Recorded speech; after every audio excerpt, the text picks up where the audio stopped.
BNP তখন নির্বাচনে অংশগ্রহণ করা দলগুলোর মধ্যে একমাত্র জাতীয় পার্টি সরব না এর পক্ষে। কিন্তু কেন? আওয়ামী লীগের নেতা থেকে কর্মী এবং তাদের সাথে থাকা দলগুলোর নেতারা গ্রেপ্তার হয়ে কারাগারে থাকলেও কার সুনজরে বেঁচে যাচ্ছেন জাতীয় পার্টির শীর্ষ নেতারা? গণঅভ্যুত্থানের নেতৃত্বে থাকা ছাত্র নেতাদের জাতীয় পার্টির বিরুদ্ধে এত আন্দোলনের পরও কিভাবে নির্বাচন করতে পারছে দলটি? স্বৈরাচারের দোসর তথা আওয়ামী লীগের দোসর ট্যাগ পাওয়া জাতীয় পার্টি কি পাবে আওয়ামী ভোটারদের ভোট? স্বৈরাচার থেকে স্বৈরাচারের দোসর ট্যাগ কি জাতীয় পার্টির জন্য প্রমোশন নাকি ডিমোশন? এসব নিয়ে আলোচনায় স্বপ্নধারা নিবেদিত পালস অফ পলিটিক্সে আমার আজকের অতিথি জাতীয় পার্টির মহাসচিব ব্যারিস্টার শামীম হায়দার পাটোয়ারি। ব্যারিস্টার শামীম হায়দার পাটোয়ারি, আপনাকে স্বাগত জানাচ্ছি পালস অফ পলিটিক্সে আমার আজকের আয়োজনে। জি, আপনাকেও ধন্যবাদ। ধন্যবাদ আপনাকে। আমি শুরু করি। আপনারা প্রচারণা চালাচ্ছেন, তার মধ্যে ব্যস্ত সময়ে কথা বলছেন, মানে অল্প কিছু প্রশ্ন আপনার কাছে করতে চাই। প্রথমেই শুরু করতে চাই যে গণভোটে আপনারা বেশ জোরে সোরে না বলছেন, যেখানে অন্যদিকে আর কি সরকার জোরে সোরে হ্যাঁর পক্ষে প্রচারণা চালাচ্ছে এবং অন্যান্য দলগুলো তারাও হ্যাঁর পক্ষে বলছে, আর বিএনপি আসলে কোনো পক্ষে খুব একটা বলছে না, তারা তাদের প্রচারণা নির্বাচনী প্রচারণা চালাচ্ছে। তো আপনারা এত জোরে সোরে না এর পক্ষে কেন? গণভোটে না কেন? নির্বাচন একটা আনুষ্ঠানিকতা, আলো প্রশাসন, সিদ্ধান্ত আর নিয়ন্ত্রণ সবই কি আগের হাতেই থাকবে? আলোচনা বলছে নির্বাচন পরবর্তী ব্যবস্থাপনায় আসল খেয়ালটা নির্ধারণ করবে, আর সেখানে ইউনূসের ভূমিকা সবচেয়ে গুরুত্বপূর্ণ। আপনি হ্যাঁ ভোট দিতে পারেন, আপনি না ভোট দিতে পারেন। For the first time in the history of Bangladesh, this government completely হ্যাঁর পক্ষে ভোট দিচ্ছে। স্বাভাবিক। এবং এখানে মাননীয় প্রধান উপদেষ্টা একবার বলেছিলেন সকল দল এটাতে মত দিয়েছে। প্রথম হচ্ছে সকল দল এটাতে মত দেয়নি। দ্বিতীয় হচ্ছে 30টি নির্বাচনী দলকে এই প্রক্রিয়ায় ডাকা হয়নি। আপনি যে প্রক্রিয়ায় 30টি নির্বাচনী দলকে ডাকলেন না, আপনি কি করে বলবেন এটা সকল দল? এখন সরকারি খরচে, সরকারি টাকায়, সরকারি হেলিকপ্টারে উপদেষ্টারা হ্যাঁর পক্ষে প্রচার চালাচ্ছে। তার মানে তারা তাদের শপথ ভঙ্গ করছে। ভোটের সময় তারা যেমন কোনো রাজনৈতিক দলের পক্ষ নিতে পারে না, তেমনি কোনো হ্যাঁ বা নার পক্ষেও যেতে পারে না। এই সিম্পল লজিকটা কেন তারা বুঝছে না, বা এই ভায়োলেশনটা তারা করছে, এটি দুঃখজনক, বেদনাদায়ক, লজ্জাকর। আমি মনে করি লজ্জাকর। দ্বিতীয় যেটি বলছেন জাতীয় পার্টি কেন না বলছে, জাতীয় পার্টি কয়েকটি কারণে না বলছে। প্রথম হচ্ছে একটা জিনিস সত্য যে এই প্রস্তাবনায় অনেক কিছুই আছে যেটা জাতীয় পার্টি প্রথম বলতেছিল। আনুপাতিক ভোট, উপজেলা পরিষদ, উপজেলা আদালত, হাইকোর্টের ডিসেন্ট্রালাইজেশন, এগুলো জাতীয় পার্টির আইডিয়া, জাতীয় পার্টির থিঙ্ক ট্যাঙ্ক। জাতীয় পার্টি সংস্কারগুলো নিয়ে 20 বছর ধরে কথা বলে আসছে। কিন্তু ঐক্য প্রক্রিয়া জাতীয় পার্টিকে না ডাকার মাধ্যমে এটা একটা অনৈক্য প্রক্রিয়া হয়ে গেছে। একটা অনৈক্য প্রক্রিয়ার সংস্কারকে জাতীয় পার্টি ওন করতে পারে না, প্রথমত পার্টিগত দিক থেকে। দ্বিতীয়ত, গণভোট কোথায় আছে? ভোট হচ্ছে সংবিধানের অধীনে। নির্বাচন কমিশন শপথ নিয়েছে নির্বাচন করবে। বাই দ্য ওয়ে, এটাও বলে রাখি, নির্বাচন কমিশন শপথ নিয়েছে এই সংবিধানের আলোকে সংবিধান মোতাবেক নির্বাচন করার জন্য, সংবিধান মোতাবেক নির্বাচন করার জন্য। যদি সংবিধানে গণভোট না থাকে, সেই ভোট করার কোনো অধিকার, এন্টাইটেলমেন্ট, এম্পাওয়ারমেন্ট ইলেকশন কমিশনের নাই। ইলেকশন কমিশন গণভোটের আয়োজন করছে, এটা অসাংবিধানিক সম্পূর্ণ। দেন কনস্টিটিউশনাল অ্যামেন্ডমেন্ট, রিফর্ম, সংস্কার কিভাবে হয়? আমরা যেহেতু পার্লামেন্টের সময় আমরা জানি, এটা প্রথমে এই ধরনের ক্ষেত্রে একটা স্ট্যান্ডিং কমিটি করা হয়, সিলেক্ট কমিটি করা হয়। সেই সিলেক্ট কমিটি অনেকদিন আলোচনা করে একটা প্রস্তাবনা তৈরি করে অনেকগুলো, সেগুলো তখন কমিটিতে যায়, কমিটি থেকে ক্যাবিনেটে যায়, ক্যাবিনেট থেকে পার্লামেন্টে আসে, পার্লামেন্ট থেকে আবার স্ট্যান্ডিং কমিটি যায়, স্ট্যান্ডিং কমিটি থেকে ভোটে আসে, ভোটে 2/3 পাস করার পর এটা যায় রাষ্ট্রপতির কাছে। রাষ্ট্রপতি তখন সার্টেন অ্যামেন্ডমেন্টের ক্ষেত্রে রেফারেন্ডামে পাঠায়। This amendments required referendum. আপনি হ্যাঁ ভোট দিবেন না ভোট দিবেন। তখন জনগণ যখন হ্যাঁ ভোট দেয়, তখন রাষ্ট্রপতি ওটাকে প্রেসিডেন্সিয়াল অ্যাসেন্ট দেয়, যেটা গণভোটের বাস্তবায়নটা করে রাষ্ট্রপতি। এই প্রক্রিয়াটা তো উল্টো হয়ে গেছে। জুলাই সনদের অধীনে গণভোট হচ্ছে, গণভোট অধ্যাদেশ হলো।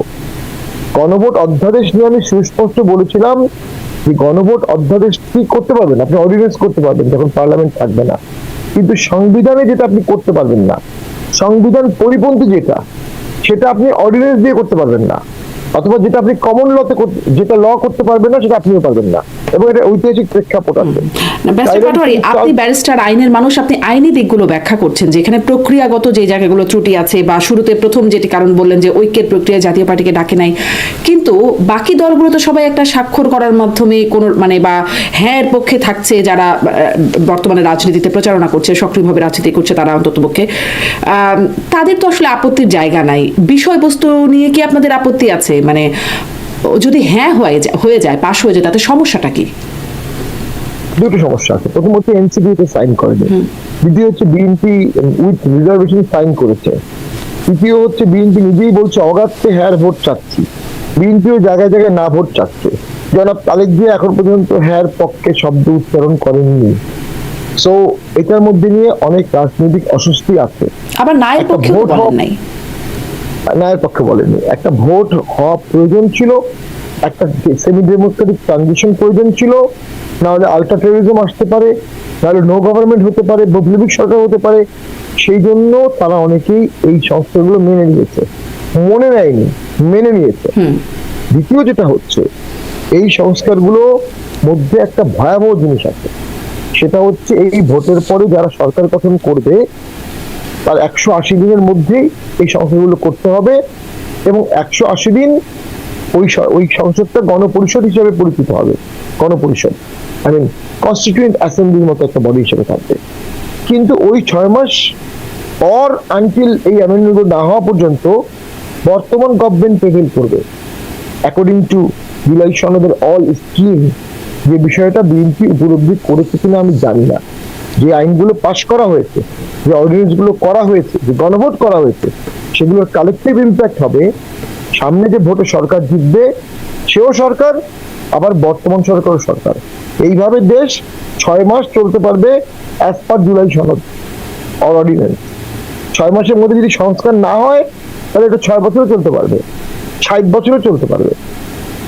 মানে একটা গোজামিল হয়ে যাবে আমরা অনুভব করছি। যেটা হবে, দ্বৈত গভর্নমেন্ট যখন থাকবে, পাওয়ারের কেন্দ্রবিন্দু যেটা হওয়ার কথা প্রাইম মিনিস্টার, সেটা যাবে 2 জায়গায়, ডিসিশন গুলো 2 জায়গা থেকে আসবে। যুদ্ধ লাগলে কে অর্ডার দেবে প্রোটেকশনের, যুদ্ধ করার অর্ডার দেবে কে, রিলিফের অর্ডার দেবে কে, ট্রান্সফার করবে কে, পোস্টিং করবে কে, রাষ্ট্রীয় ঐক্য, স্বাধীনতা, সার্বভৌমত্ব চির ধরে যাবে। The would be prime minister would be titular prime minister for certain time. এই জিনিসগুলো কিভাবে সলভ হবে? একটা জটে গণভোট হবে, মানে দুইটা গভর্নমেন্ট যে এক্সিস্ট করবে ব্যারিস্টার পাটোয়ারি একসাথে, বা এই সরকার যে কন্টিনিউ করবে নির্বাচনের পরে, এটি তো কোথাও মানে কেউ তো বলছে না মানে এমনটি হবে। মানে স্বাভাবিকভাবেই তো সবকিছু চলছে। মনে হচ্ছে যে 12 তারিখের পরে নির্বাচিত যে গভর্নমেন্ট, তার হাতে মানে নির্বাচিত যারা হবে তাকে সরকার গঠন, তারা সরকার গঠন করবেন। প্রক্রিয়াটা এমনই ভাবে চলছে। কেউ তো এই যে কনসার্নটা আপনি বলছেন, এমন কথা তো কোনো দল বা কারো পক্ষ থেকে আসছে না। এটা আসলে মানে কেউ বুঝতেছে না যে আসলে নতুন সংসদে যাওয়ার সাথে সাথে বর্তমান গভর্নমেন্ট রিজাইন করবে, এমন কোথাও বলা নেই। একটা প্যারালাল এক্সিস্টেন্স থাকবে। আমি জানি না মোডাসটা কি হবে, অপারেশনটা কি হবে। এবং আপনি যদি পত্রপত্রিকা দেখেন, মাননীয় চিফ অ্যাডভাইজারের চিফ অ্যাডভাইজার তার ট্যুর প্ল্যান করা আছে নেক্সট 2-3 মান্থ। ভোটের পরেও উনি বহন নিয়ে 2 থেকে 3 মাস উনি ট্যুর করবেন। So that's indication. আমি মনে করি এখানে একটা বিশাল ঘোলাটে ব্যাপার আছে। ডাল মে কুছ কালা নিয়ে, কালা ডালের মধ্যে কিছু ডাল আছে। এটা আমরা মনে করি রাজনীতিবিদদের সচেতন ভাবে দেখা উচিত।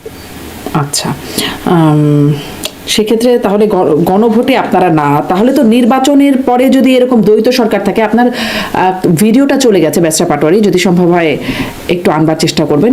আপনি আমাকে শুনতে পাচ্ছেন তো?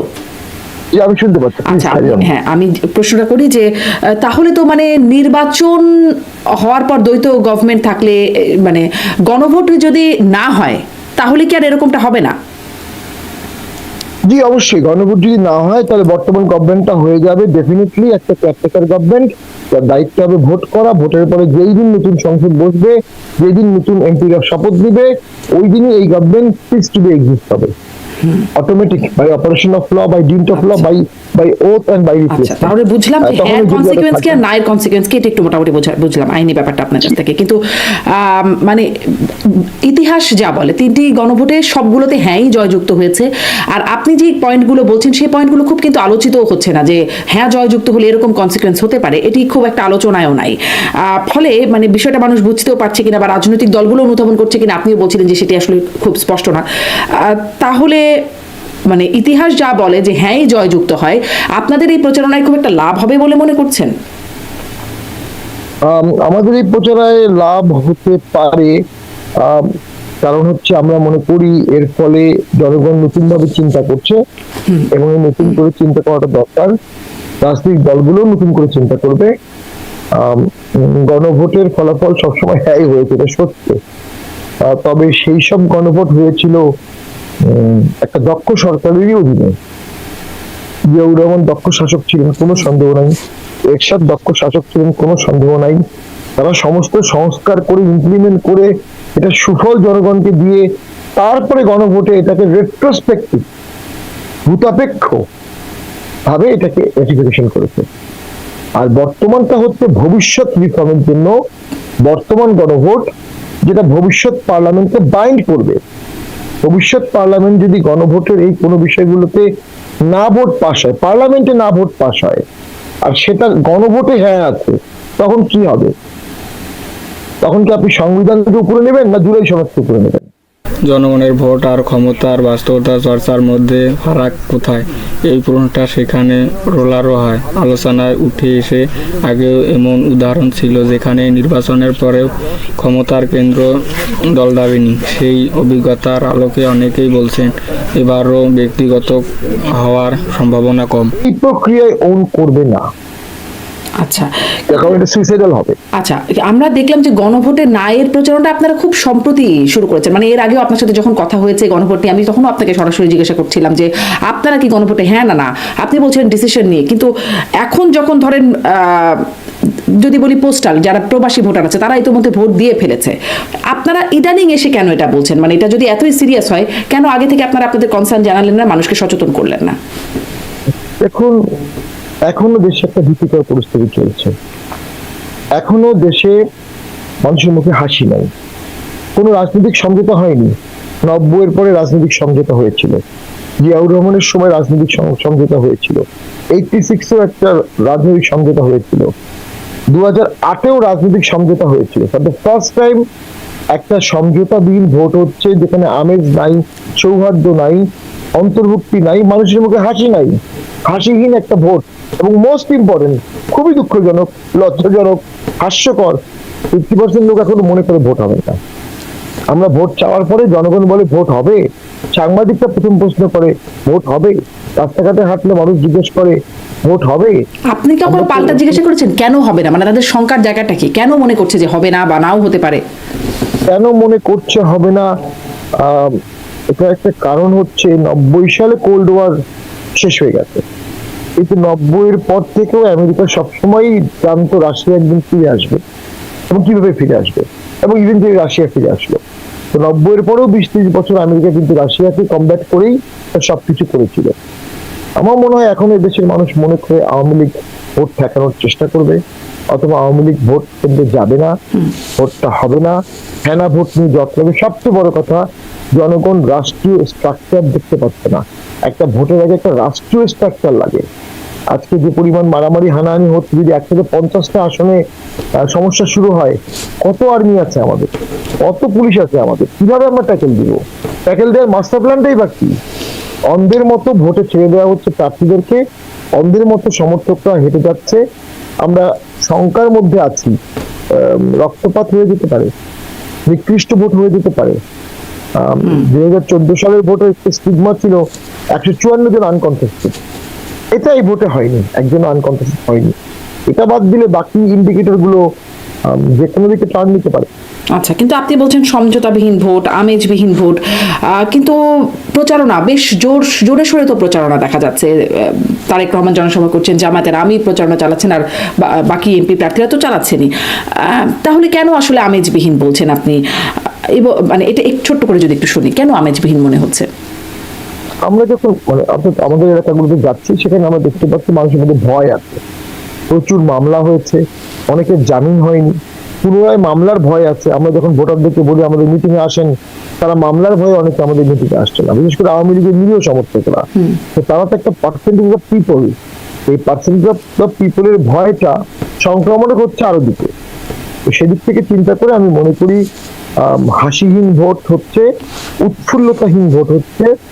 এই ভোটের ফলাফল নিয়ে যেই আসবে তার দেশ চালানো কঠিন হবে, এবং তার 5 বছরের লংজিভিটি, এটা নিয়ে অনেকে বলছে 5 বছর থেকে খুব মানে ধরেন আপনি যেটা বলছেন যে আমেজবিহীন, এর আগেও তো মানে হয়ে গেল, ভোট তো হয়ে গেছে। এর আগে যে ভোটগুলো নিয়ে প্রশ্ন আসছে 3টা ভোট, সেখানে বিএনপির সমর্থকদের মধ্যে সেই আমেজটা ছিল না, মানে অংশগ্রহণ করতে পারে না, তাদের মধ্যেও সেই হাসিবিহীন ভোট বা প্রতিদ্বন্দ্বিতাহীন ভোট সেগুলো তো হয়ে গেছে, মানে হয়ে গেছে, ক্ষমতা এসেছে বা সরকার গঠন করেছে, কন্টিনিউ করেছে, হয়েছে। তো এবারে এমন বড় কিছু মনে হচ্ছে কেন? দেখুন, এটা সত্য যে তখন অনেক অন্যায় ভোট হয়েছে 14 সালে, 18 সালে, 24 সালে, এটা অস্বীকার করবো না আমরা, অবশ্যই হয়েছে। এবং তখন অনেক খারাপ কাজও আওয়ামী লীগের আমলে দুর্নীতি হয়েছে, প্রশাসনকে দিয়ে ভোট করানো হয়েছে, রাতের ভোট দিনে হয়েছে, 154 জন আনকনটেস্টেড হয়েছে, অনেক কিছু হয়েছে। আমরাও সেগুলো সাফারও করেছি, যে একবার জিতেছি আবার 2 একবার হেরেছি, আমরা নিজের চোখে এগুলো দেখেছি। কিন্তু তখন কিন্তু রাষ্ট্রটা ছিল, তখন পুলিশকে মানুষ ভয় পেত, আর্মিকে ভয় পেত, তাদের ভিজিলেন্স ছিল। হ্যাঁ, তারা সরকারি এজেন্ডা বাস্তবায়ন করেছিল সত্য, কিন্তু ওটার সাথে সাথে কোলেট্রাল বেনিফিট হিসাবে ল অ্যান্ড অর্ডারটা মেনটেন ছিল, ধর্ষণ হতো না, লুট হতো না, একটা রাষ্ট্রীয় কাঠামো ছিল, হ্যাঁ হতো, এটা সত্য, কিন্তু র্যামলেন্ট হতো না। এখন যেটি ঘটছে, রাষ্ট্র কাঠামোর চিট ধরে গেছে, রাষ্ট্রের পিরামিড স্ট্রাকচার, ওয়ার্ড থেকে শুরু করে কেন্দ্র পর্যন্ত, এটা নাই। গত 2 বছর কোনো উপজেলা চেয়ারম্যান নাই, কোনো পৌর মেয়র নাই, এমপি নাই। এইখানে তো মানুষ কোন জায়গায় আস্থার জায়গা পাচ্ছে না। এইখানে গিয়ে আমি মনে করছি যে মানুষের মধ্যে সংখ্যা এই কারণে মনে হচ্ছে যে এই সরকার ভোটটা 42% উঠাবে, করবে কিভাবে? ভোটের দিন এমন হতে পারে যে যার মতো রেজাল্ট করে নেবে, কেউ বাধা দেওয়ার থাকবে না, লোকাল প্রেশার দিয়ে যার যা শক্তি আছে তাই করে নেবে, শীতটা ঢাকা পর্যন্ত আসবে, ফাইনাল। এটাই কুল্লে হাল ইয়ালা খালাস টাইপ ইলেকশন হতে পারে, এই ভয়টা কিন্তু আছে একদম। মিডিয়া কু হতে পারে, দখল হয়ে যেতে পারে। আগে যখন দখল করে ফেলতো তখন আর্মিরা আসতো তড়িৎ গতিতে, এখন আর্মিরা আসবে কি না, কতজন আসবে, কত জায়গায় আসবে, কত জায়গায় হাঙ্গামা হবে, এইগুলো নিয়ে একটা প্রশ্নবিদ্ধ সমস্যা আমরা ফেস করছি। এবং সবচেয়ে বড় কথা যেটা বললাম, আলোচনা করে এই জিনিসগুলো সমাধান করা হয়নি। নাও দ্য ক্রুশিয়াল কোশ্চেন ইজ, এরপরে কি হবে? এরপরে বেশিরভাগ মানুষ মনে করে এই সরকারটা দীর্ঘদিন থাকতে পারবে না ইকোনমিক কারণে। আর ওই যে বললাম সমঝোতাটা হয়নি, অথবা আপনি ধরে নেন বিএনপি ক্ষমতায় আসছে, যেটা একটা পসিবিলিটি আছে, যদি তাই বিএনপি ক্ষমতায় আসে, তাহলে অবশ্যই ইসলামিস্টরা স্ট্রং একটা শক্তি হিসেবে থাকবে। তারা সংসদে বক্তব্য দিবে, বাইতুল মোকাররমে বক্তব্য দিবে, ঢাকা ভার্সিটি, জাহাঙ্গীরনগর, জগন্নাথ, মাদ্রাসা, কলেজগুলো, বড় বড় গুলো সবই তো ছাত্র শিবিরের দখলে। জি, আপনি বলতে থাকুন, ভিডিওতে না হয় একটু আমরা কারেকশন করার চেষ্টা করবো, কন্টিনিউ করুন।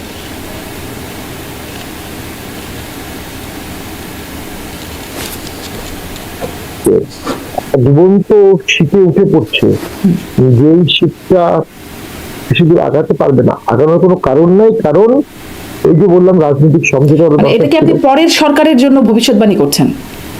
জি, দুটোই বলছি। আরেকটা জিনিস তো মৃত্যুর ঘটনা ঘটে গেছে, সাদ্দাম, ওর জামিন নাকি হাইকোর্ট দিয়েছে, হাইকোর্ট এতদিন জামিন দেয়নি কেন, এটা তো বুঝলাম না। জানি না তার বিরুদ্ধে মামলাগুলো কি আছে, তবে তার বারবার জামিন হতো এবং তাকে জেলের বাইরে অ্যারেস্ট করা হয়েছিল। একদম দুঃখজনক একটি অধ্যায়। তার স্ত্রী আত্মহত্যা করেছে বাচ্চাটাকে মেরে, এমনটা আমরা পত্রিকায় পড়েছি, ভিন্ন তথ্য পত্রিকায় পেয়েছি আমরা। এরপরে তার প্যারোল হলো না কেন? কেউ বলছে প্যারোল আবেদন করেছে, কেউ করেনি। তাকে প্যারোল না করে লাশ দেখতে, লাশ হসপিটাল জেলখানায় চলে গেছে। কি নির্মম, কি ভয়াবহ, কি ভয়ানক ভেন্ডেটা কাজ করছে, এবং কি ভয়ানক স্টেটলেসনেস কাজ করছে। যদি রাষ্ট্র থাকতো, এটা স্ট্রাকচারালি তার প্যারোল হয়ে যেত, আবেদন করতে হতো, রাষ্ট্রই বলতো আপনারা আবেদন করে আমরা প্যারোলে মুক্তি দিচ্ছি। এটাই তো রাষ্ট্র, সেটা নাই। এবং আমরা আমাদের জাতীয় পার্টির প্রার্থী, অর্থাৎ দুজনের কথা আমি জানি, আমাদের প্রার্থী যাদের বিরুদ্ধে 9টা 10টা মামলা দেওয়া হচ্ছে, প্রত্যেক মামলায় তারা জামিন পায়, আবার তারা যেন ভোট করতে না পারে এই জন্য তাদেরকে আবার আটকানো হচ্ছে। গোলাম কিবরিয়া টিপু বরিশাল আর সেলিম সাহেব নরসিংদী, এনাদের বিরুদ্ধে মামলা ছিল 4-5টা। প্রতিবার তারা জামিন পেয়ে যখন বেরোতে যাবে জেল গেটে বলা হয় আরেকটি মামলা সোনারে। এটা একটা বিশাল সিন্ডিকেট হয়ে গেছে, সোনারের সিন্ডিকেট। এখানে রাষ্ট্রের কিছু অংশ প্রতিশোধ দিচ্ছে, আবার কিছু দুর্নীতিবাজ কর্মকর্তা এই সুযোগে বিপুল পয়সা আয়ন করছে, যেটা আগেও হতো। আমি তো মনে করি আগের জিনিসগুলো ফিরে আসতে ঠেকাতে পারেনি এই সরকার। হয়তোবা লার্জ স্কেলে কিছু জিনিস এখনো হয়নি, কিন্তু যদি এই সরকার এভাবেই থাকে তাহলে তো আমার মনে হয় অতীতের স্বৈরাচারের রেকর্ড ভেঙে দিতে পারে, এই ভয় আছে। আচ্ছা, একটু মানে আইনি জায়গায় একটু কথা বলে আপনি বলছিলেন যে আপনাদের অন্তত 2জন প্রার্থী যারা জামিন পাচ্ছেন না, হলেও আবার জেলগেট থেকে আটকে ফেলা হচ্ছে, সেই প্রসঙ্গটাতে আসবো। কিন্তু এই যে প্যারোল হলো না, বা তার যে এতদিন ধরে জামিন হচ্ছে না, বা জামিন হলেও গ্রেপ্তার হয়ে যাচ্ছেন, মানে এখানে একটু আইনি জায়গাটা বিশ্লেষণ করবেন যে মানে আইনের ভঙ্গটা কোথায় হলো, সরকারকে কোথায় আপনি দায় দিতে পারেন এখানে, বা যদি সেটি আইনের ব্যাপার হয়, সেটি আদালত প্রাঙ্গণের ব্যাপার, তার জন্য সরকার কিভাবে দায়ী হয়? এ পর্যায়ে আলোচনায় এসে আন্তর্জাতিক চাপ, প্রশাসনিক সমীকরণ আর নিরাপত্তার কাঠামোর বিষয় বিশ্লেষণের মতে শুধু ল্যাপটপ নয়, ক্ষমতা টিকে থাকে যাদের সমর্থনে সেই শক্তিগুলো এখানে একই জায়গায় অবস্থান করছে। দিয়েছে কিছু অর্থমূলক টিকেটার দিয়েছে, অর্থাৎ একটা লিস্ট করা হয়েছে যে এই 10,000, 20,000, 50,000, 1,000 লোককে আমরা কোনো না কোনো ভাবে মামলায় দিয়ে দেব। কেউ কি দেখেছে ওরা গুলি করেছে? কেউ কি তার কাছে পিস্তল উদ্ধার করেছে যে পিস্তল থেকে গুলিটা গিয়ে গায়ে লেগেছে? কেউ কি ওই ছুরিটা উদ্ধার করেছে যে ছুরি দিয়ে হত্যা করা হয়েছে? কেউ কি ওই লাঠিটা উদ্ধার করেছে যে লাঠিতে সে বাড়ি মেরেছে এবং লাঠিতে হাতের ছাপ আছে, অথবা পিস্তলের বাটে হাতের ছাপ আছে? সাইন্টিফিক এভিডেন্স ছাড়া, অকুলার এভিডেন্স ছাড়া যে মামলাগুলো হয়ে থাকে, সেই মামলাগুলো প্রাইভেসি আসামিকে জামিন দেওয়া হয় সাধারণত। অথবা কেউ কি কনফিউশন করে বলেছে আমি ছিলাম, আমার সাথে অমুক অমুক ছিল, ঠিক এই জিনিসগুলো ছাড়া হাইকোর্ট সাধারণত জামিন দিয়ে দেয়। হাইকোর্ট কেন জামিন দিতে পারেনি এর প্রেক্ষাপটটা হচ্ছে এই, হাইকোর্টের একজন মহামান্য বিচারপতি তার দরজায় লিখে দিয়েছিলেন জুলাই আন্দোলনের সময় বা জুলাই আন্দোলনের ঘটনার মামলাগুলোতে জামিন আবেদন গ্রহণ করা হবে না। এটা তো একটা ভয়ঙ্কর বিষয়। যখন জামিন দেওয়া হচ্ছিল, একজন বিচারপতি দিচ্ছিলেন, তখন প্রধান বিচারপতি উষ্মা প্রকাশ করেছিলেন এত জামিন হচ্ছে কেন, তাকে শোকজ করেছিলেন, যেটা উনি পারেন না। হাইকোর্টের কোনো বিচারিক প্রক্রিয়াকে অ্যাপিলেট ডিভিশন কখনো শোকজ করতে পারে না, কখনো পারবে না।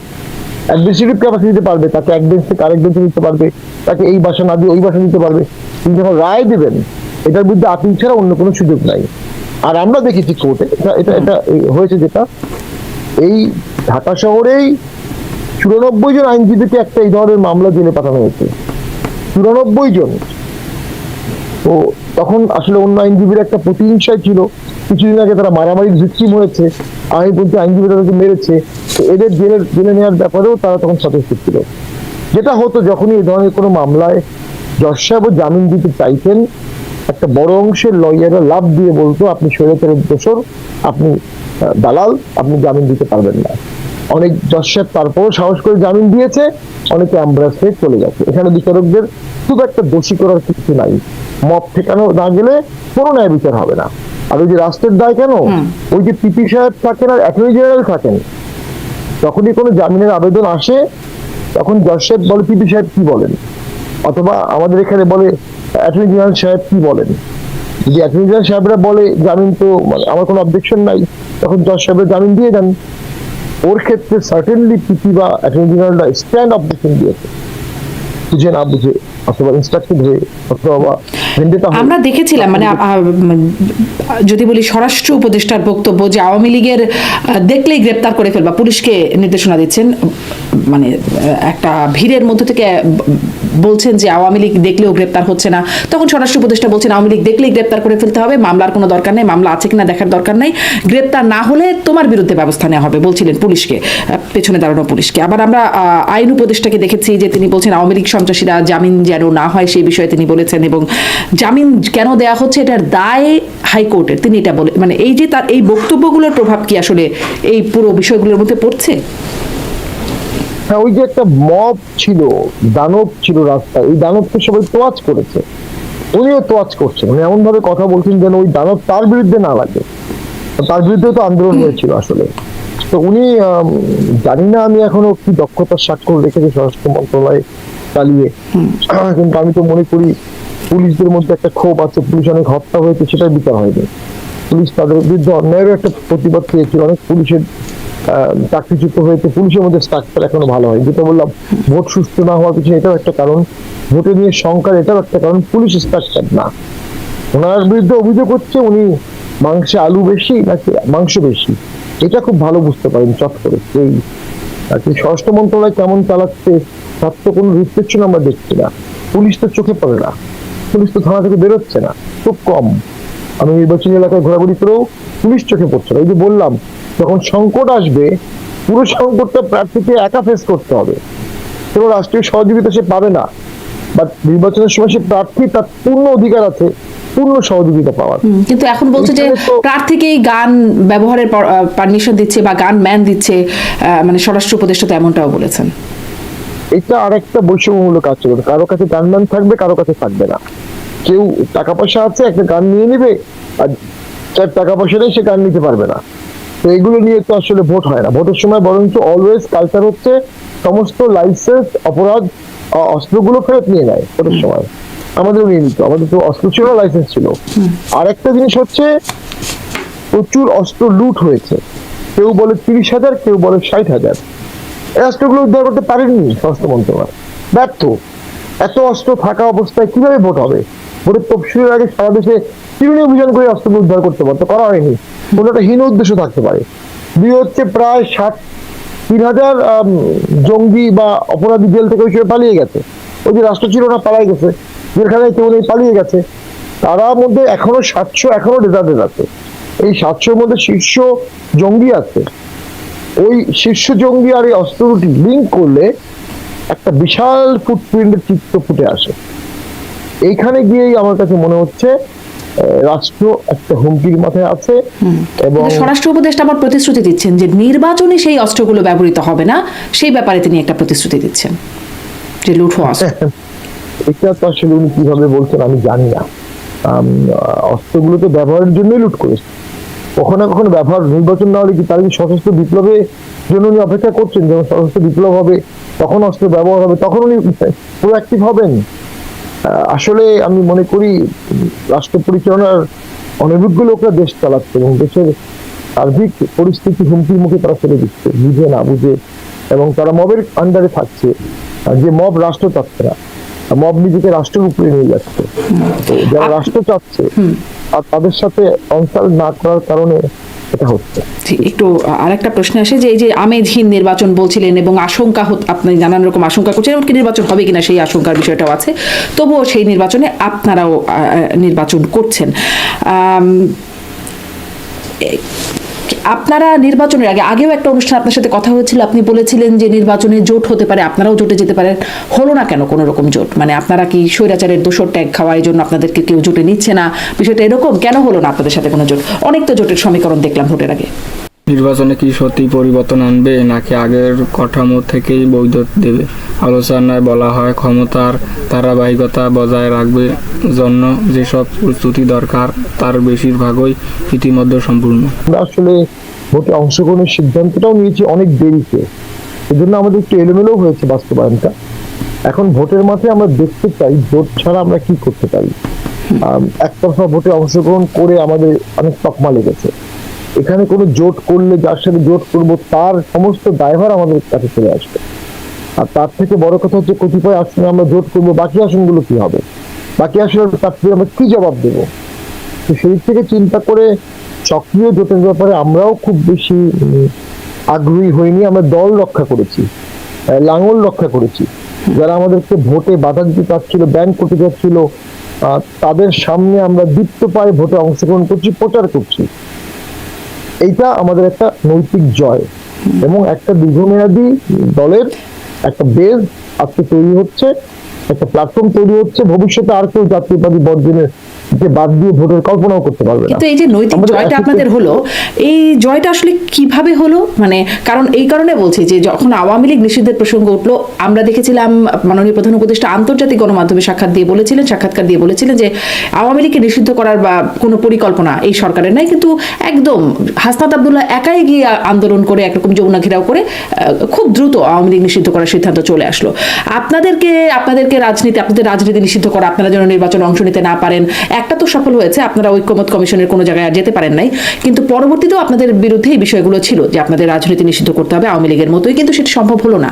এই যে আপনি এটাকে নৈতিক জয় দেখছেন, এর পেছনে মানে নৈতিক জয়টা আপনারা কিভাবে করলেন?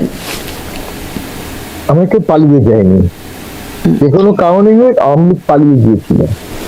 তো এই পালিয়ে যাওয়া আর পালিয়ে না যাওয়ার মধ্যে বিশাল যোজন পার্থক্য। আমরা অস্বীকার করব না, আওয়ামী লীগ আমাদের থেকে অনেক শক্তিশালী দল, কিন্তু আমরা যেটা করতে পেরেছি এটা আওয়ামী লীগ কিন্তু পারছে না, কারণ তাদের শীর্ষ নেতৃত্ব পালিয়ে গেছে এবং নেতাকর্মীকে রেখে পালিয়ে গেছে।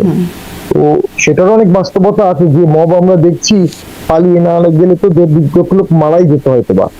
তো ওই যে মবের কাছে আমরা নতজানু হইনি, এবং জাতীয় পার্টি প্রথম যারা হাসনাত বা এদের পক্ষে গালিগালাজ করে কথা বলেছে, রংপুরের মেয়র এবং এরশাদ, প্রথম জাতীয় পার্টি প্রথম গণ অধিকার পরিষদের লোকজনকে পিটিয়েছে বরিশালে মবের বিরুদ্ধে, প্রথম, যা মিডিয়াতে প্রকাশ পায়নি।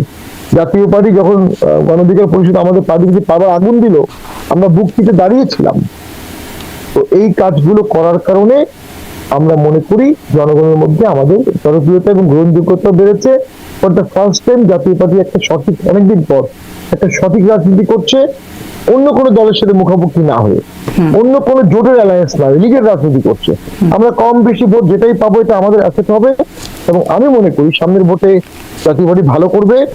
তবে এই ভোটটা পরবর্তী ভোটের জন্য আমাদের অনেক হেল্পফুল হবে। জি, এটি আপনাদের realisation for the first time জাতীয় পার্টি সঠিক রাজনীতি করছে অনেকদিন পর এর আগেও করেছে। জি, ব্যারিস্টার পাটোয়ারি, আপনি বলছিলেন যে মানে দুজন নেতা বরিশাল এবং নরসিংদী দুজন নেতা তারা প্রার্থী হয়েছেন, কিন্তু তাদের জামিন হচ্ছে না, বা জামিন হলে আবার জেলগেট থেকে আটক হচ্ছে। কিন্তু এই যে যারা আসলে আগের সরকারের সাথে থেকে নির্বাচন করেছেন, সবারই মোটামুটি শীর্ষ নেতারা যারা দেশে ছিলেন গ্রেপ্তার হয়ে গেছেন বা জেলখানায় আছেন, তাদেরও জামিন হচ্ছে না। কিন্তু আপনাদের দলের শীর্ষ নেতারা কোনো এক কারণে এই প্রক্রিয়ার মধ্যে যাচ্ছে না, অন্তত কারাগারে যেতে হচ্ছে না। জিএম কাদের আছেন, আপনারা আছেন, মানে আপনাদের কি কোনো বিশেষ সক্ষমতার জায়গা আছে বা যোগাযোগের জায়গা আছে? আপনারা এড়িয়ে যাচ্ছেন কিভাবে এই বিপদগুলো? না, প্রথম হচ্ছে যে আমরা আন্দোলনের সময় ছাত্রদের পক্ষ নিয়েছিলাম স্পষ্ট। তখন আমরা বুঝতাম না যে এরা অনেকে মবকারী হবে, এদের মুখ্য উদ্দেশ্য কি আমরা বুঝিনি, এখন বুঝছি। বাট আমরা ছাত্র যখন মারা গেছে, হত্যা হয়েছে, আমরা ছাত্রদের পক্ষ নিয়েছি, স্পষ্ট কথা বলেছি।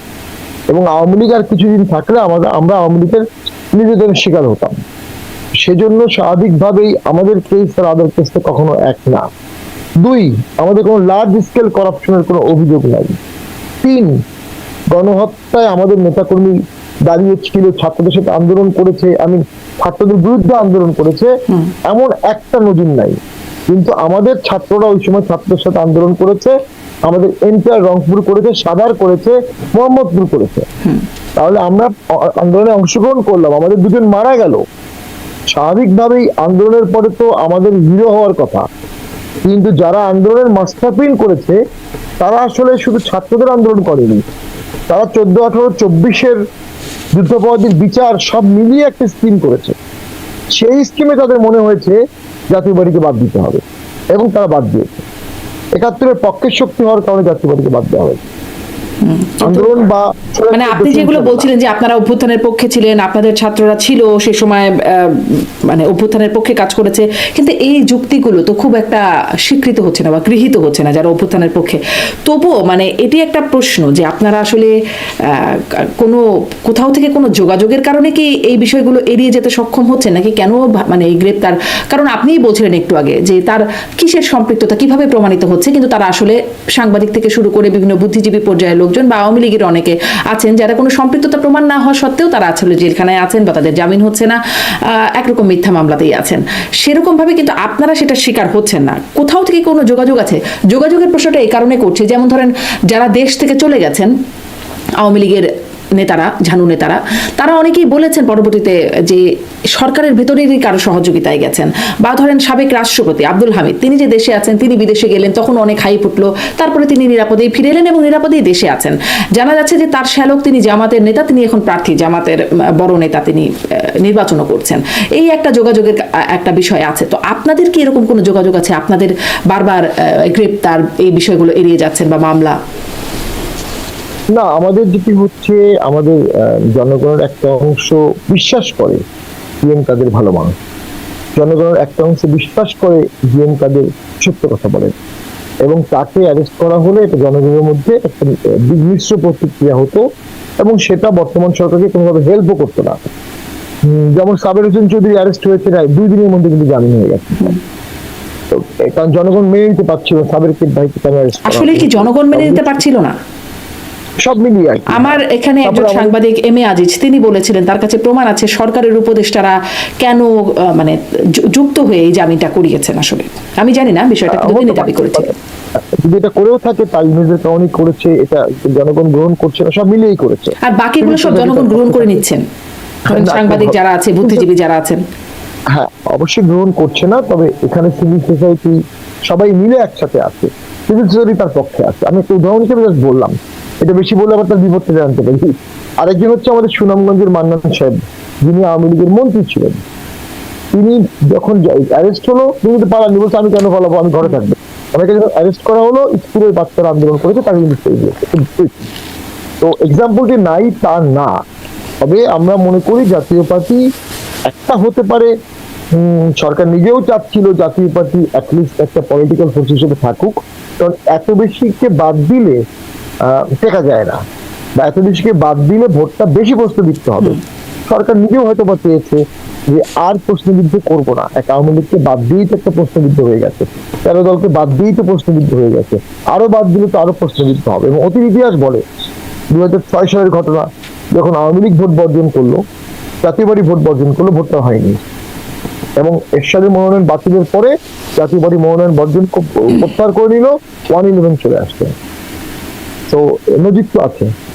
আচ্ছা, মানে এরকম একটা কনসার্ন থেকে জাতীয় পার্টি এই ছাড় পাওয়ার জায়গা হয়তোবা আচ্ছা, তারপর জায়গা বলবো না, আমি বলবো অধিকার খর্বটা কম করেছে, অনেক অধিকার খর্ব করেছে, একদম, কিন্তু পরিপূর্ণ করেছে, স্পষ্ট। জি, কম খর্ব হয়েছে আপনাদের অধিকার, স্পষ্ট। এই যে স্বৈরাচারের দোসর যেই আখ্যা পাবার কারণে বা ট্যাগ পাবার কারণে আপনারা একটু আগেও বলছিলেন যে জোটেও আপনারা খুব একটা ওয়েলকাম হন নাই, বা ধরেন নির্বাচনের মাঠে সেই শুরু থেকেই একটা প্রক্রিয়ার মধ্যে আছেন, কিন্তু যাদের দোষর হিসেবে ট্যাগ দেয়া হচ্ছে তাদের কর্মী সমর্থকদের ভোট কি আপনারা টানতে পারছেন? যেমন আওয়ামী লীগ তো বলে দিয়েছে বর্জন করতে, কিন্তু বিএনপি জামাত খুব সক্রিয়ভাবে আওয়ামী লীগের ভোটারদের টানার জন্য অনেক রকম কথা বলছেন, প্রচারণা চালাচ্ছেন। আপনারা তো দোসরদের, আপনাদের বন্ধুদের ভোট কি পাবেন, টানতে পারছেন? দেখুন, আসলে স্বৈরাচার পলিটিক্যালি বলা যায়, প্রশ্নটা আসে কে স্বৈরাচার না। সাদ্দামের সাথে যা ঘটেছে এটা কি চরম স্বৈরাচারী ঘটনা না? তাহলে কি এই সরকার স্বৈরাচার না? এই সরকারের সাথে যারা উঠা বসা করছে তার স্বৈরাচার দোষণ না? তখন 21শে আগস্ট ঘটেছে, ওটা কি স্বৈরাচারী এক না? যখন বাংলাদেশের 63 জেলায় একসাথে বোম ফুটেছে, 1,28,00,000 ভুয়া ভোটার হয়েছিল, এগুলো সবই স্বৈরাচারী। মাগুরার ভোট আওয়ামী লীগও করেছে, বিএনপিও করেছে। আওয়ামী লীগ যেহেতু 15 বছর টানা ছিল, 16 বছর, স্বাভাবিকভাবেই কিউমিউলেটিভ ভাবে খারাপ কাজগুলো বেশি হয়েছে, স্বাভাবিকভাবেই। তো তারপরেও আমি তাদের সমালোচনাই করবো, তারা ভোট ব্যবস্থাকে নষ্ট করেছে এবং প্রশাসনকে নষ্ট করেছে। এটা আওয়ামী লীগ নিজে সাফার করছে। আজকে যে আওয়ামী লীগ তার কোনো রাষ্ট্রীয় প্রোটেকশন পাচ্ছে না, মানবাধিকার রক্ষা পাচ্ছে না, কারণ প্রশাসনটা সে নিজ হাতে নষ্ট করেছে। যদি সে প্রশাসনকে নিরপেক্ষ রাখতো, এই নিরপেক্ষতার সুফল আজকে আওয়ামী লীগই পেত। যদি প্রশাসনকে, জুডিশিয়ারি কিছু নিরপেক্ষ রাখতো, এই জুডিশিয়ারিকে হাত থেকে সে মানবাধিকার সুরক্ষা আওয়ামী লীগ পেত। তো আমরা দোসরদের স্বৈরাচারের ভোট পাবো কিনা, দ্যাট ইজ ইউর কনসার্ন। আমরা 71-এর পক্ষের শক্তি, দেশ 7 দুভাগে ভাগ হয়ে যাবে, যাচ্ছে 71-এর বিপক্ষে, 71-এর পক্ষে। বিএনপি এই দুটোর মধ্যে কোনোটাই যেতে পারছে না। জাতীয় পার্টি স্পষ্ট 71-এর পক্ষে অবস্থান নিয়ে। বিএনপি কেন দুটোর মধ্যে কোনোটাতেই যেতে পারছে না? মানে বিএনপি তো আসছে একটু পরে। জাতীয় পার্টি স্পষ্ট 71-এর পক্ষে নিয়ে গেছে, এবং আমরা মনে করি যারা মুক্তিযুদ্ধের সপক্ষের শক্তি, মুক্তিযোদ্ধা, দেশকে ভালোবাসে, মুক্তিযুদ্ধকে ভালোবাসে, তাদের জাতীয় পার্টিকে ভোট দেওয়া উচিত। কারণ তাদের একটা সিম্বলিক প্রতিবাদ হওয়া উচিত। জাতীয় পার্টিকে ভোট দেওয়াটা একটা সিম্বলিক প্রতিবাদ হবে। বিএনপির প্রবলেম কোথায়? বিএনপি অবশ্যই প্রো লিবারেশন দল, স্বাধীনতার ঘোষকের দল, সেক্টর কমান্ডারের দল। বিএনপির প্রচুর মুক্তিযোদ্ধা আছে এবং আওয়ামী লীগের থেকে বিএনপিতে সক্রিয় মুক্তিযোদ্ধা বেশি সংখ্যা গুনলে। কিন্তু বিএনপিকে সারা জীবন আওয়ামী লীগের সাথে ভোট করার কারণে, বিরুদ্ধে আন্দোলন ভোট করার কারণে স্বাধীনতা বিরোধী শক্তি এবং ইসলামিস্ট ওদের সাথে নিয়েই চলতে হয়েছে এতদিন পর্যন্ত। এবং সামনেও কখনো আওয়ামী লীগ ফিরে আসলে তাকে যদি কমব্যাট করতে হয়, ওই স্বাধীনতা বিরোধী এবং ইসলামিক শক্তিকেই বিএনপিকে সাথে নিয়ে কমব্যাট করতে হবে। সো বিএনপি এক্ষেত্রে একটা বিজয়ের কন্ডিশনে আছে, সেম কন্ডিশনে ছিল যখন আওয়ামী লীগের ব্যানের আন্দোলন হয় 2 দিন। হাসনাত যখন 2 দিন আওয়ামী লীগ ব্যানের আন্দোলন করে, ওই 2 দিন বিএনপি নিশ্চুপ ছিল এবং কনসিকুয়েন্সটা ড্রাস্টিক হয়েছে দেশের জন্য। বিএনপিও সাফার করেছে। আমাদের ধারণা বিভিন্ন ছাত্র সংসদ নির্বাচনে ছাত্রলীগের একটা অংশের ভোট শিবিরে গেছে। আমাদের ডাটা যেটা বলে কিছু শিবিরে গেছে, গিভ বিএনপিকে মেসেজ যে তোমরা কেন ওই ব্যানটা ঠেকালা না, আমার ধারণা। তো আওয়ামী লীগ ফিরে আসলে তাকে কমব্যাট করার জন্য আবার জামাতের সান্নিধ্য লাগবে বা বন্ধুত্ব লাগবে, আপনি যেটা বলছিলেন।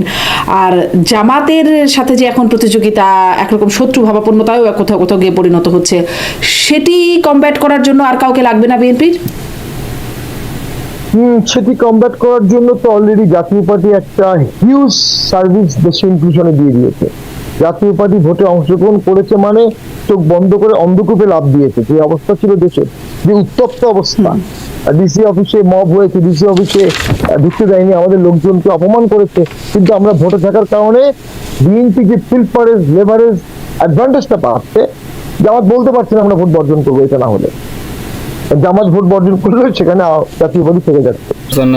সরকার নির্বাচন হবে, ফলও আসবে, কিন্তু ক্ষমতার আসনে কে থাকবেন সে প্রশ্নের উত্তর অনেকের কাছেই আগেই লেখা।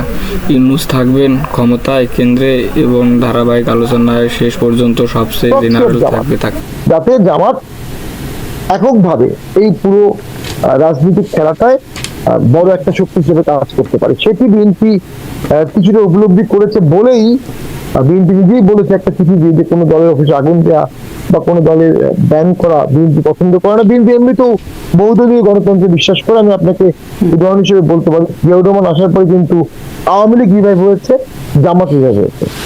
কিন্তু আবার আওয়ামী লীগের নিষিদ্ধকে সমর্থন করেছে, মানে এটাকে সাধুবাদ জানিয়েছে। নিষিদ্ধকে সমর্থন করেনি। 2 দিন প্রথম দিকে তারা বলেছিল তারা ইনক্লুসিভ ভোট চায় এবং প্রধান উপদেষ্টা বলেছিলেন যে একটি বড় দল আওয়ামী লীগ নিষিদ্ধ চাচ্ছে না, আমি করতে পারবো না। পরবর্তীতে যখন হয়ে গেছে তারা সাধুবাদ জানিয়েছে। চুপ থাকাটাও ভুল ছিল, সাধুবাদ জানাটাও ভুল ছিল। একটা দল কখনো আরেকটা দলের ব্যানে সাধুবাদ জানাতে পারে না, উচিত না, ঠিক না। এবং তাতে কোনো রাজনৈতিক সমাধান হয়নি। একটা বিষয় দেখলাম যে সম্প্রতি ওয়াশিংটন পোস্টের সেই রিপোর্ট বা মার্কিন দূতাবাস থেকে ফাঁস হওয়া একটা অনানুষ্ঠানিক কথোপকথন, যেখানে দেখা যাচ্ছে যে দূতাবাসের পক্ষ থেকে বলা হচ্ছে যে জামাতকে একরকম সমর্থনই বা জামাতকে পক্ষে একরকম প্রচারণাই যেন চালানো হচ্ছে সেখানে। এই যে মার্কিন যুক্তরাষ্ট্রের জামাতকে সমর্থন বা জামাতের পক্ষে বা জামাতের সাথে আরো ঘনিষ্ঠতা বাড়ানোর জন্য যে তাদের প্রক্রিয়া, সেটি আসলে নির্বাচনে প্রভাব ফেলবে কি কোনো? এবার নির্বাচনটা প্রচন্ড ঘোলাটে। এখানে জামাতের অ্যাডভান্টেজ হচ্ছে জামাত তার পরিপূর্ণ ভোটটা কাজ করতে পারে, পরিপূর্ণ। জাতীয় পার্টি বিএনপি আমরা আমাদের পরিপূর্ণ ভোট কাজ করতে পারি না, আমাদের অনেক সমর্থক পাশায় থেকে যায়। এ বিষয়ে আমাদের সাংগঠনিক কিছু দুর্বলতা আছে। জামাতের ডিসঅ্যাডভান্টেজ হচ্ছে তারা এখনো 71-এর লেভারেজ তার ঘাড়ে আছে। 71কে ওভারকাম সে এখনো করতে পারেনি। তো জামাত বাইরে যারা আছে বিভিন্ন জায়গায় জামাত বিরোধী জোট হতে পারে, জামাত কিছু কিছু জায়গায় একা হতে পারে। তবে ভোটে আমি বলবো জামাত ইতিহাসের মধ্যে সবচেয়ে ভালো করবে, নাম্বার অফ সিটের দিক থেকেও এবং পার্সেন্টেজের দিক থেকে, দুটো দিক থেকেই। এটা একসেপ্ট করতে হবে। যারা অনেকেই বলে ছাত্র সংসদের ভোটের কোনো ইম্প্যাক্ট পড়বে না, তারা ভুলে যায় এই ছাত্ররাই তো ভোটার। আর এই ছাত্ররা বা শিবির একটা শক্তিশালী সংগঠনেরই অঙ্গ সংগঠন, জামাত ইসলামী। তো সেদিকে যেমন আমরা দেখেছি অনেক নতুন প্রার্থী এনসিপি অন্য জায়গা থেকে গিয়েছে, তাদের কোনো অবস্থানই ছিল না, কিন্তু যেই মুহূর্তে জামাতের প্রার্থী উঠিয়ে নিল এই মুহূর্তে জামাতের প্রার্থীকে সমর্থন দিল, সে কিন্তু হাজার হাজার লোক নিয়ে হই হই করে সে প্রচারণা চালাচ্ছে। তো আই থিঙ্ক ইন্টারন্যাশনাল পলিটিক্সে জামাত চেষ্টা করছে, লবি করছে। আমাদের দেশেও তাদের একটা শক্ত বেজ আছে, বাট জামাতকে আবার একাই ভোট করতে হচ্ছে, চরমনাই চলে গেছে সামনে। বিএনপির মধ্যে অন্তর্দ্বন্দ্ব দেখা গিয়েছে অন্তত 50টা সিটে। এই 50টা সিটে যে অন্তর্দ্বন্দ্ব হলো, সেটি ফলাফলকে তাদের ভোটে ইম্প্যাক্ট ফেলবে। এবারের ভোটে আমি মনে করি কোনো প্রেডিকশন কাজ করবে না। আচ্ছা, এবারের ভোটে কোনো প্রেডিকশন মানে কে জিতবে এরকম কিছু এখনো বলার সুযোগ নাই। এত ভেরিয়েবল এখানে আছে। মাইনরিটি ভোটার কি করবে, আওয়ামী লীগের ভোটার কি করবে, বিএনপির বিদ্রোহী কি করবে, হ্যাঁ, কি পরিমাণ টাকা খরচ হবে, কি পরিমাণ ভয়ভীতি দেখানো হবে, প্রশাসনকে নিরপেক্ষ থাকবে কিনা, সব মিলিয়ে 8-10টা ভেরিয়েবল আছে, যেটা নর্মাল ভোটে এত ভেরিয়েবল থাকে না। আপনি যদি মনে করেন আওয়ামী লীগ আজকে থাকতো, কি হতো ভেরিয়েবলটা? আওয়ামী লীগ একা ভোট করতো, বাকি সবাই একটা জোট করতো। অর্থাৎ ধরেন আইডেন্টিক্যালি আওয়ামী লীগ আর জাতীয় পার্টি জোট করলো, তখন একটা পিকচার পেতে না। এখন তো পিকচার পাচ্ছেন না। যেখানে আওয়ামী লীগের 2 লাখ ভোট আছে, সেখানে আওয়ামী লীগের প্রার্থী নাই। এই 2 লাখ ভোট কি করবে, ভোটার কি করবে? তো ডিসাইডিং ফ্যাক্টর তারাই। আলটিমেটলি ভোটের রেজাল্ট ডিক্টেট করবে আওয়ামী লীগ। আওয়ামী লীগ যদি কিছু ভোট কাউকে দেয়, তাকে দেবে সেই সরকার ফর্ম করবে। আর যদি জাতীয় পার্টিকে ফুল ভোট দেয়, জাতীয় পার্টি সরকার গঠন করবে। কারণ আওয়ামী লীগের ভোটাররা সব বাদ দিয়ে ঘরে বসে থাকতে পারে, এই সম্ভাবনা আছে। তো কোনটা আওয়ামী লীগ করবে, এটা তো আমরা বুঝতে পারছি না। কিন্তু আওয়ামী লীগের সভানেত্রী শেখ হাসিনা তো ভোট বর্জনের ডাক দিয়ে ফেলেছেন, সেই ডাকে সাড়া দেবেন কিনা সেটি স্পষ্ট হচ্ছে না। দেখুন, ভোট প্রতিহত করতে না পারলে ভোট বর্জনের ডাক দিয়ে ভোটের একটা লো কাস্টিং হবে, তারপরে একটা গেজেট হবে, সেই গেজেটের ল হবে, একটা সংসদ হবে, সেই সংসদটা বৈধ সংসদ হবে। এগুলো নজির তো আওয়ামী লীগের সৃষ্টি করে দিয়েছে। তো সেক্ষেত্রে আওয়ামী লীগের উচিত হবে ভোট কেন্দ্রে ব্যাপক হারে যাওয়া, নিজের পছন্দের প্রার্থীকে জয়ী করা, এবং না ভোট দেওয়া প্রয়োজনে, যাতে তাদের প্রতিবাদের ভাষাটা ব্যালটে রিফ্লেক্ট হয়। যে ঐক্যমতের কথা হ্যার পক্ষে সরকার বলছে, এটা যে ঐক্যমত না, সেটা প্রমাণের সুযোগ তো আওয়ামী লীগের আছে, একমাত্র আওয়ামী লীগেরই আছে। এবং আমি মনে করি যদি আওয়ামী লীগ ভোট কেন্দ্রে গিয়ে না ভোট দেয়, আওয়ামী লীগের সমর্থকরা, আওয়ামী লীগ নাই, তাহলে হ্যাঁ ভোট জয়ী হতে পারে, কিন্তু মার্জিনটা খুব কম হবে।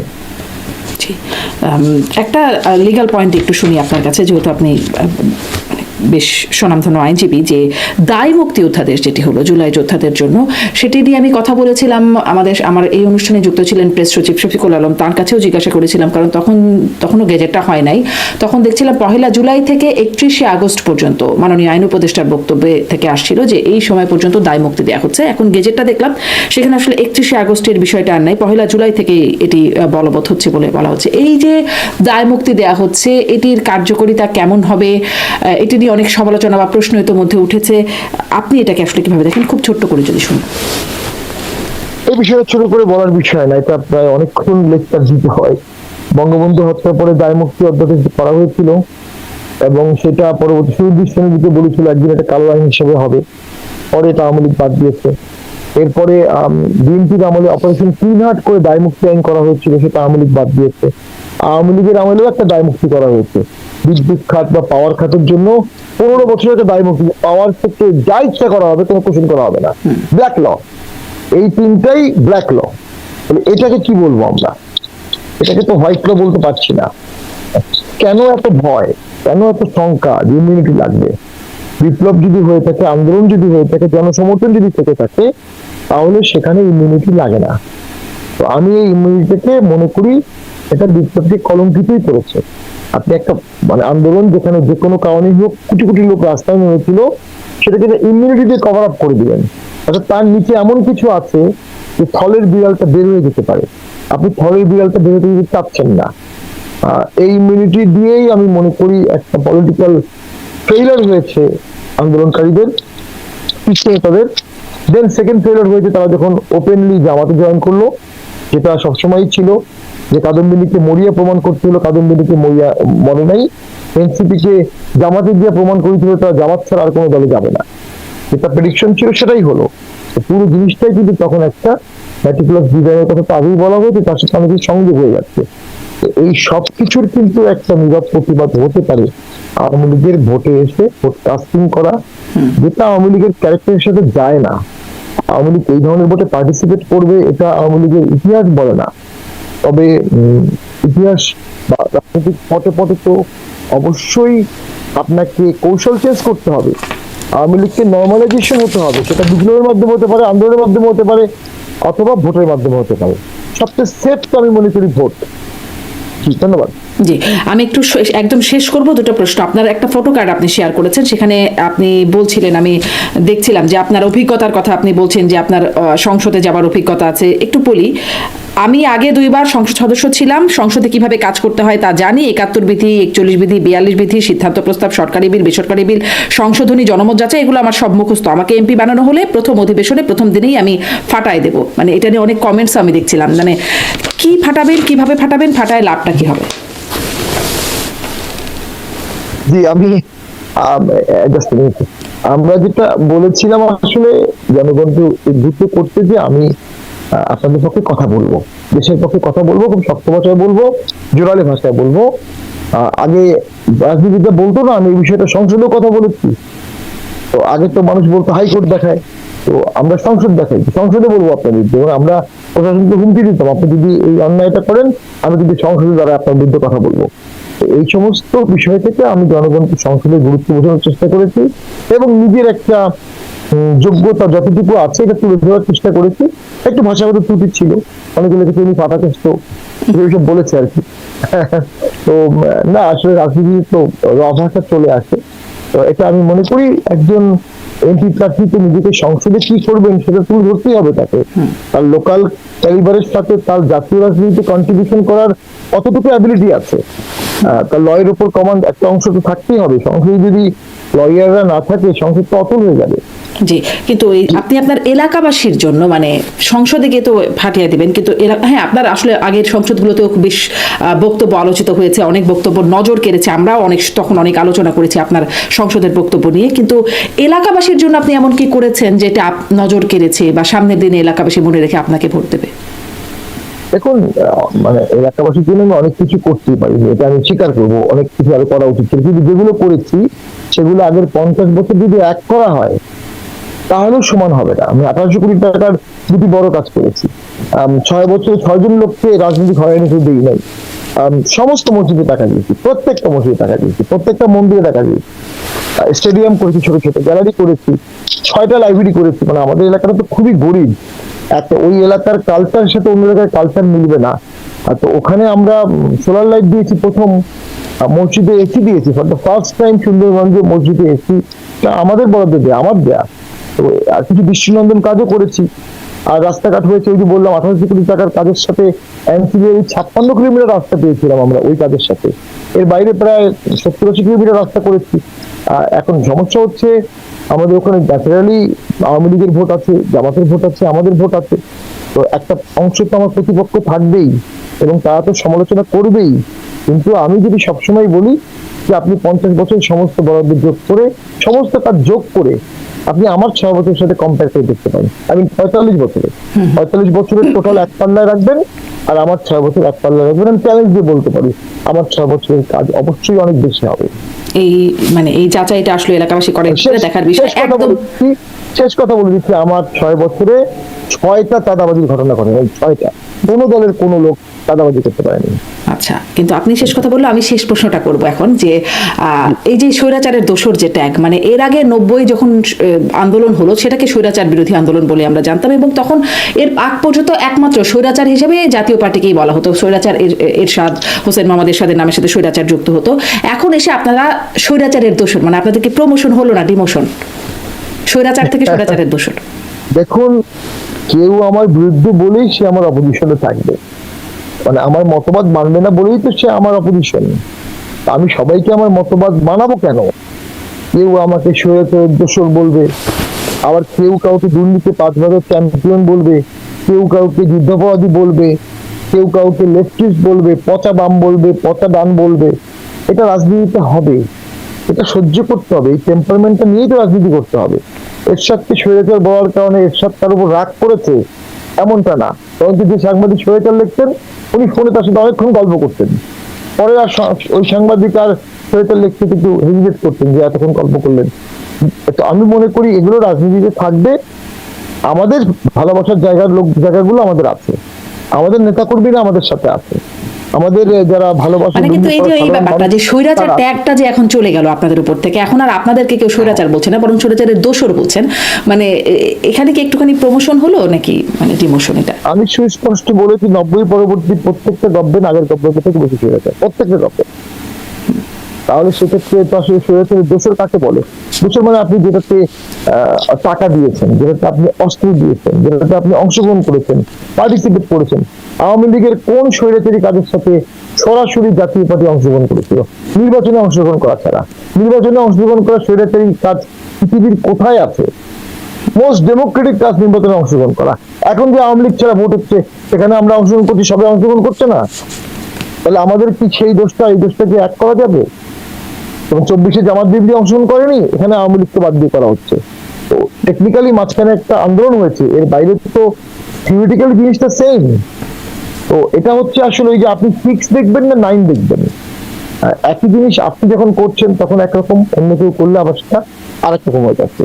আমাদেরকে যদি জামাত দূষণ গালি দেয়, আমাদের জামাতের অঙ্গ সংগঠন এনসিপি বা গণ অধিকার দেয়, 2001 থেকে 2006 বিএনপির যে খারাপ কাজগুলো ছিল, জামাত কোন খারাপ কাজের প্রতিবাদ করেছে? একটা খারাপ কাজের প্রতিবাদ জামাত করেনি, একটা না, যে কথাগুলো প্রথমেই বললাম।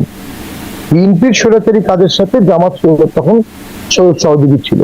71-ও জামাতের একটা খুব জঘন্য অবস্থান ছিল, যুদ্ধাপরাধের পক্ষে, স্বাধীনতা বিরোধীদের পক্ষে, পাকিস্তানের পক্ষে। Despite the fact Pakistan rape করছে, ডেসপাইট দ্য ফ্যাক্ট পাকিস্তান মানুষ মারছে, আর জামাত তাকে সমর্থন করছে, গোলামদম করেছে, সবাই করেছে।